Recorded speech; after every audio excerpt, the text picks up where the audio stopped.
Hello and welcome to an honest lowdown review on microcampering and what I've learned from owning one from the last 5 months.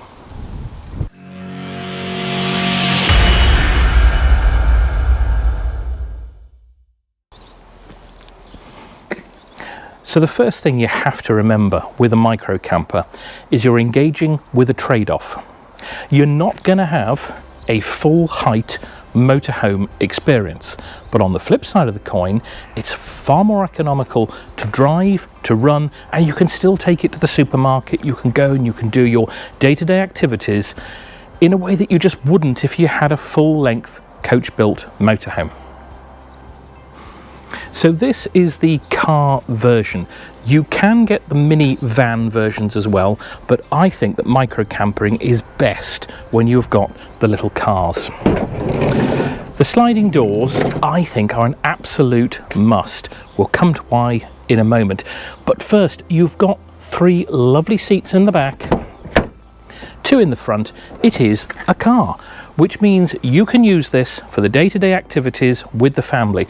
You can take them swimming, you can go and do your shopping, you can do whatever it is that you're planning on doing. You've got a car. You haven't got to sacrifice the ability to take your family around for the sake of having an actual van that's only going to have 2 or 3 seats. So you've done your running around all week, and now it's time for the weekend and you're going to take your little microcamper away. So let's say you've arrived at the site just like this, and all your luggage, everything that you've brought with you for the weekend, is up in that top box. It's always best to start with the boot. Even a little thing like having this top lifting tailgate can be game changing, because when you've arrived and you're starting to set up and it's raining, you've got somewhere to stand. Might seem a little tiny thing, but actually this is really useful. So assuming for a moment that you've got your hat and your coat and you're going to put these to one side, we're going to remove these cushions. The profile sits together like this, you see. So we're going to remove these cushions, put the seats down, and then we can build the actual camper itself. We start with the cushions. If it's a lovely dry day, you can just pop these down on the floor for now. But if it's wet, and we're going to assume that it is, it's a good idea to put these on the front seat you've just driven. So the front seat is going to be clear. Let's put these on the front seat first.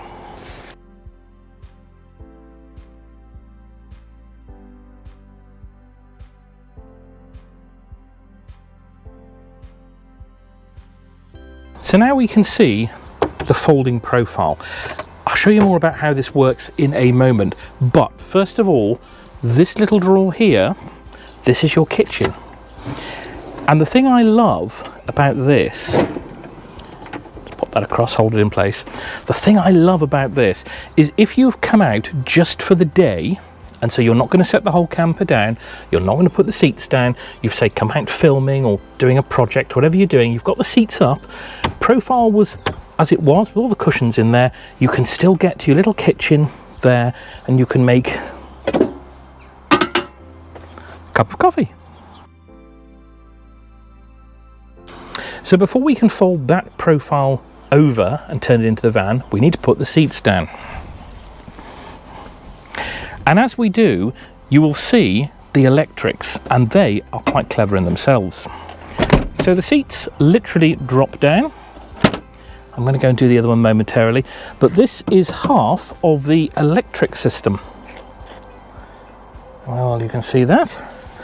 And that solar panel over there, that feeds down into there. That's got a battery and a converter for the solar, and there's plugs down there that we'll show you momentarily, which you can run 240 volt things off when you're on site if you're using that, or 12 volt bits and pieces from the battery direct if you're just out and about.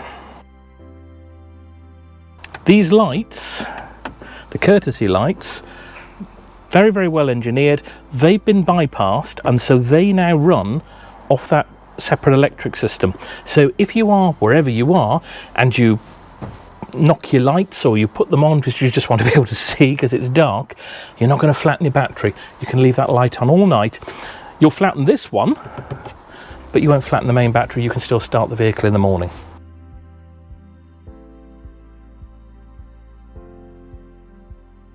So you've then got this, and in there you've got little trip switches. So that's off at the moment because it's not plugged in or powered on.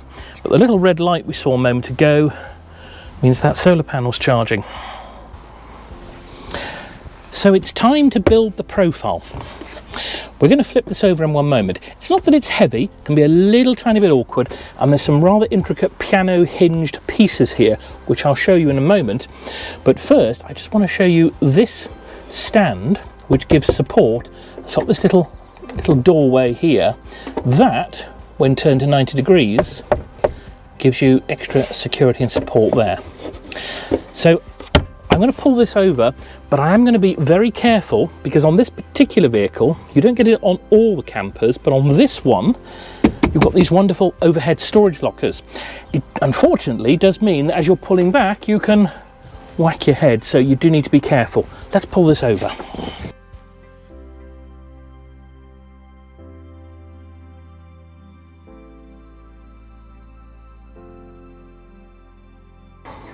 Now, as with anything, whenever there's moving parts like these hinges, you do need to be careful not to catch your fingers. These pieces here form the sofa and or the bed. You can do it in two halves or you can do it all at once. And this is the tabletop here, which I'll put up in a moment. But first, the double bed configuration. You can have this as a single or a double, and I've played with both ways of doing it. I think, in all honesty, for me, as a middle-aged man, the single profile actually works better because you've got a little tiny nightstand there, or you can have this as the sofa. You can sleep there. I'll show you that configuration in a moment. But you can take this out so you've got somewhere to kick your legs around in the morning, or even in the middle of the night if you want to get out and use the loo. So we're going to turn this into a double bed. For now, I'm going to pretend that it is in fact not raining. If it was, those cushions would temporarily have to move back here, and that is a little tiny bit of a faff that you do have to put up with. Unfortunately, there's no way around it, but as it is a lovely day, I'm going to just put these cushions down next to the van to show you how this goes down as a double bed.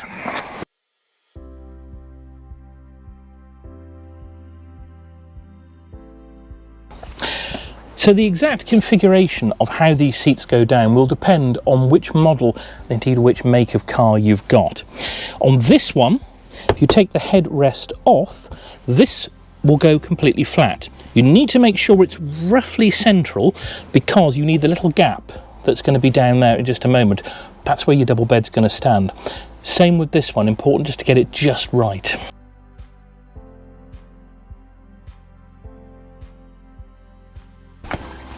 And then with this gap already, this, and mind those fingers, will come across. Single bed ready. So the driver's side, very much the same. You just need to make sure the seat is quite far forward. This won't go flat on this car, but it does go forward. You need that space, you need this clearance here, and then that will drop over.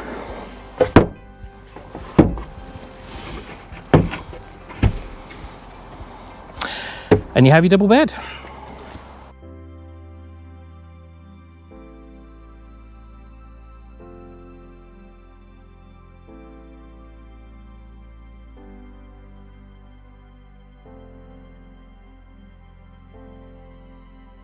So this is now all ready as a double bed.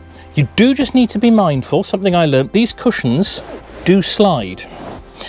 It might be a good idea to get yourself some sort of webbing or something on the back just to stop them sliding around. So that's all well and good if all you want to do is sleep, but you will notice there's no room to do anything else. This particular configuration is the most that you are going to need that top box for. As I said, it doesn't come with the car. You've got to have that put on yourself. I actually did by myself. All the stuff, and you're going to need stuff, aren't you? You're going to need a clean pair of underwear. You're going to need a shirt, a towel, that sort of stuff. And unfortunately, these storage lockers, They're great for little bits and pieces, but you will struggle to put all your clothes and all your stuff. So that top box is actually very useful. Now we're going to put it into a dinette configuration, and then we'll switch back to the single bed configuration finally to finish off. So, dinette configuration.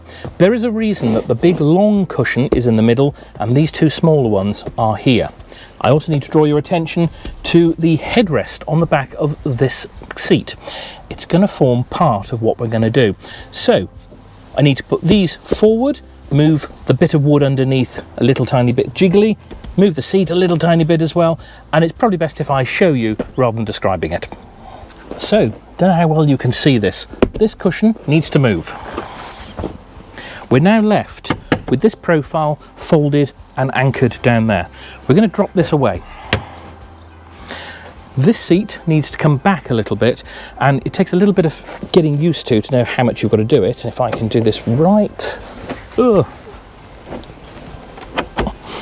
Let's try that. There we are. So this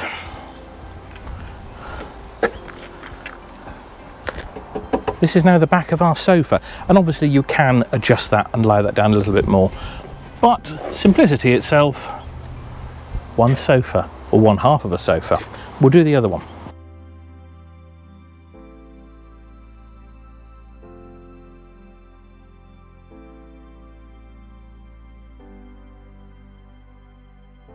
And now let's show you the really clever bit. When I was looking at the Microcampers, I was first introduced to them, this was the bit that I thought was just the most ingenious of all. So these two little cushions here literally come to form your back support there. And then this table has a post here,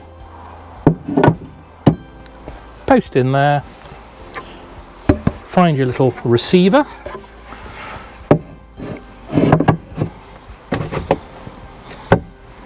and there you are.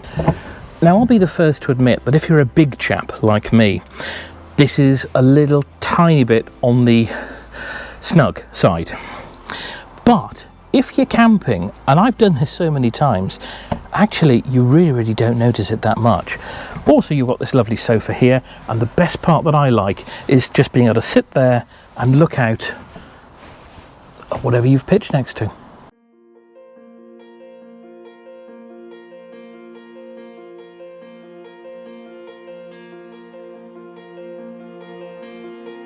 Now you might find that as a single traveller, you want a slightly different configuration of how you're going to put the profile down.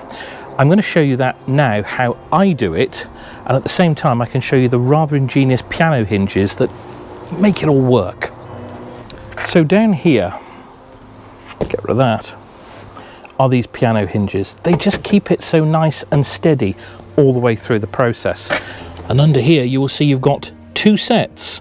There's a little piece of wood in the middle, and that just allows it to fold over on itself and sit in that configuration that I showed you when we first arrived.